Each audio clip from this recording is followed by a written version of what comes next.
Welcome to the deep dive. Today, we're really cracking open a fascinating playbook, Tim Ferriss's Tools of Titans. Hmm. We spent some time pulling out, the most potent habits, the mental models, the decision hacks from hundreds of world-class performers. Think billionaires, athletes, chess masters. Our mission here is to see how you can use these strategies, especially if you're in demanding, fast-moving fields like the markets. Yeah, and what's really compelling, I think, is how you see these themes converge. You got people from totally different worlds, right? But the core principles, discipline, mental toughness, making good calls under pressure, they just keep coming up. Yeah. So this deep dive, it isn't just about what they do, it's more about why it's so effective for consistent performance, day after day. Right, because Tools of Titans is massive, hundreds of interviews. So why is this collection specifically relevant for, well, for you listening, especially if you're looking to sharpen your own game? Well, it's basically a blueprint, isn't it? Yeah. It shows how these top performers operate. And for anyone in high-stakes fields like trading, the lessons are, they're profound. Your biggest edge often isn't just the technical skill, it's your ability to show up, perform consistently, stay calm when things get crazy. And that's exactly what these Titan habits help build, that mental foundation. Building that internal infrastructure, like you said, not just reacting, but being prepared. Exactly that, being proactive about your own state rather than just letting the external world dictate it. Okay, let's unpack that, starting with the morning. So many of us, first thing, grab the phone, dive into emails, news. But these Titans, seems like they do the exact opposite. They really own their mornings. What does that actually look like? And why is that proactive start so important, especially before you tackle complex decisions? It's about setting an anchor, really. Before the chaos of the day hits, you choose your focus, your energy. Ferriss pulls out a few key things from the interviews. First, meditation or mindfulness. You see people like Ray Dalio doing this daily. And it's not just about being calm. It's about reducing that emotional reactivity, sharpening focus. Think about it in your world, starting the day less likely to make impulsive moves, seeing things more clearly. It's like mental prep for volatility. Building that muscle memory before the stress hits. Exactly. Then there's journaling, which isn't necessarily, Dear Diary. For many, it's a way to clear the head. For you, it could be planning your day, strategizing, even just reflecting on past trades, mistakes, what worked, what didn't. It gets it out of your head and onto paper. Cognitive download, yeah. Right. And third, physical movement. Even just a short workout, some push-ups, a walk, it wakes up your body, which fuels your brain. High-demand jobs need serious mental stamina, and your physical state directly supports that. A sluggish start often means a sluggish mind. Wow. Okay. So it's less about some super strict hour-long routine and more about intentionally setting yourself up for readiness. That feels like a real competitive edge that honestly not many people probably focus on. Is there a danger of it becoming too rigid, though? Or is it flexible? That's a really good point. It's about consistency over perfection. A lot of these folks talk about having a minimum effective dose for crazy days. Maybe just 5 minutes of focused breathing or writing down 3 things you're grateful for. The goal isn't rigidity. It's establishing that default mode of being proactive, Gotcha. Okay, so you've set the morning foundation. How do these titans handle the constant stream of decisions? Because let's face it, in fast-moving environments, every choice, even not choosing, has consequences. What are some of those decision filters they use to cut through the noise? This is where they really shine, I think. They don't just react. They apply frameworks. The book highlights 3 really powerful ones. First, the 80-20 rule Pareto principle, ruthless prioritization. For you in the markets, it's identifying, okay, what 20% of my strategies or setups or information sources actually generate 80% of my positive results. And then critically, having the discipline to cut out the other 80%, the noise, the distractions, the low probability stuff that just eats up time and mental energy. Focus on what moves the needle. Laser focus. Then there's Derek Siver's idea. If it's not a hell yes, it's a no. This is such a simple but powerful filter. Basically, if you're not fully enthusiastically convinced by an opportunity, a trade, an investment, the answer is no. Half-hearted commitments, maybes, they often lead to regret or mediocre outcomes. This protects your capital, financial and mental. That sounds incredibly decisive, almost ruthless. But in a market where things change fast, is there a risk of being too strict? Missing out if you wait for that 100% conviction? That's a great question. It's less about being slow and more about having predefined your hell yes criteria beforehand. So when an opportunity that fits appears, you don't have to agonize. The standard is already set. You recognize it and act. It forces you to be really clear on what a high-quality setup looks like for you. Then you can be agile when it shows up. Okay, so the conviction comes from the prep work. Makes sense. What's the third filter? Inversion thinking, popularized by Charlie Munger. Instead of asking, how do I succeed? You flip it. Ask, how could I fail? Or what would absolutely guarantee I lose money here? By identifying all the ways things could go wrong first, you can proactively build in safeguards. For trading, that means stress testing ideas, thinking about worst-case scenarios, setting stop losses before you even enter. It's all about risk management, really. Avoiding the potholes to find the clear road. I like that. Okay, so we have morning routines, decision filters.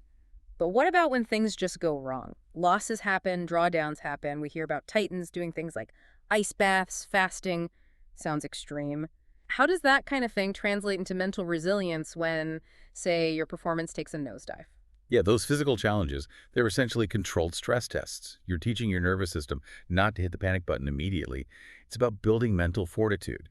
For you, in a high-pressure situation like trading, this translates into a few key practices. First, detached review of losses.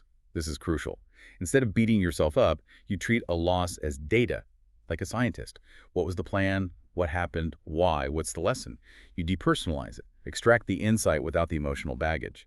That lets you adjust and move on quickly. Right. See it as feedback, not failure. Easier said than done sometimes, though. Oh, absolutely. It takes practice. Which leads to the second point, practicing controlled exposure. You don't start by risking your whole account, right? You start small. You deliberately put yourself in slightly uncomfortable situations with low stakes. Maybe paper trading a volatile instrument, or taking a very small position in something outside your usual comfort zone. You're building tolerance, expanding your capacity to handle pressure incrementally. Gradually increasing the mental weight you can lift, so to speak. Exactly. And third, mindset anchors. Having tools ready for when stress does hit. Could be a specific quote you look at, a physical object on your desk, a simple breathing exercise you've practiced. For you, maybe it's a mantra like stick to the plan, or just a rule. If I feel panic, step away for 5 minutes. It's about having a pre-planned circuit breaker. Having that go-to, yeah, to pull yourself back from the edge. That detached review idea is really sticking with me. It seems key to avoiding that spiral of emotional decisions after a loss. But what about just the day-to-day grind, maintaining energy, not just reacting to crises? Is there a Titan approach to continuous mental stamina? Definitely. It often comes back to managing energy, not just time. Many of these high performers schedule intense bursts of focused work, deep work, and then follow them with actual deliberate breaks, real recovery. They understand that you can't just be on constantly at a high level.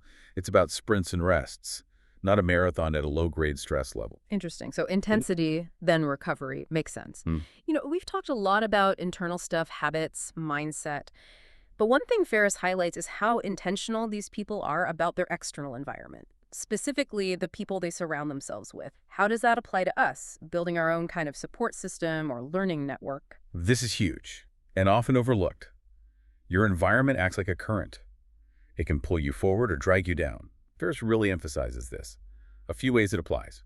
Conscious association. It's not just random networking. It's deliberately seeking out people, mentors, peers in a mastermind group, even online communities who are playing at a higher level in areas you want to improve. Learn from them. Be challenged by them. Elevate your peer group intentionally. Exactly. And just as important, filtering your information intake.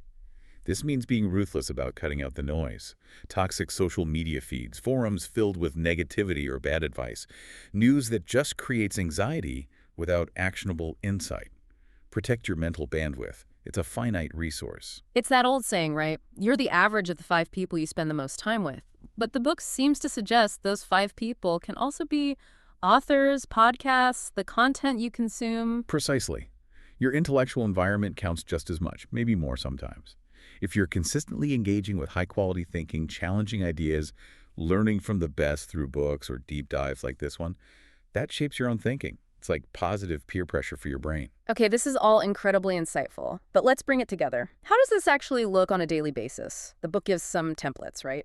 What might a Titan-inspired routine look like for someone listening? Maybe someone navigating the markets. Yeah, it's about building a personal rhythm. Think of it like a customizable structure.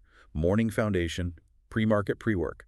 Wake up, first 10-20 minutes, maybe some mindfulness, light movement, just quiet time before the noise. Perhaps 5 minutes journaling goals for the day, potential pitfalls. It's about choosing your state. Setting that anchor we talked about. Right. Strategic prep, just before go time. Yeah. Review your plan. What are your hell yes criteria today? What are your risk limits? Maybe visualize positive execution, but also use inversion. What could go wrong and how will I handle it? Getting mentally locked in. Peak performance during the session. This is execution time. Apply those filters. 80-20 focus. Is this opportunity a hell yes? If not, pass. Stay aware of your mental state. Use your anchors if you feel stress rising. Post-session. As soon as possible after you're done, log what happened. Not just P&L, but why. Review decisions dispassionately. Focus on the process. What did I learn? What needs adjusting for next time? The detached review again. Learning loop. Exactly. Continuous growth. Evening. Yeah. Dedicate some time to learning. Read a relevant book. Listen to something insightful. Work on a skill. Then, intentionally wind down. Prepare for the next day so you can start proactively again. It sounds like it's not about being robotic, but about having a reliable framework you can always come back to, especially on tough days. That's it. Precisely. It's about building repeatable processes that support your best work, even when conditions aren't perfect. Yeah. Because they rarely are. Which leads perfectly into this final thought from Tim Ferriss himself, which I think really sums it up. Conditions are never perfect. Someday is a disease that will take your dreams to the grave with you.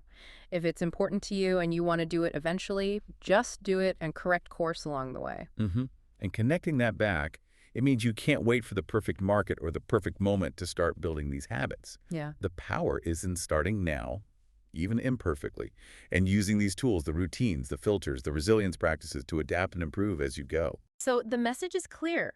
Don't wait for someday. Borrow from these titans. Start building the routines that make you stronger, the filters that keep you focused, the resilience that prepares you for whatever comes next. And here's something to think about. Reflecting on everything we've covered, what single titan habit could you start implementing, maybe even tomorrow, that you feel would have the biggest, most immediate positive impact on your performance?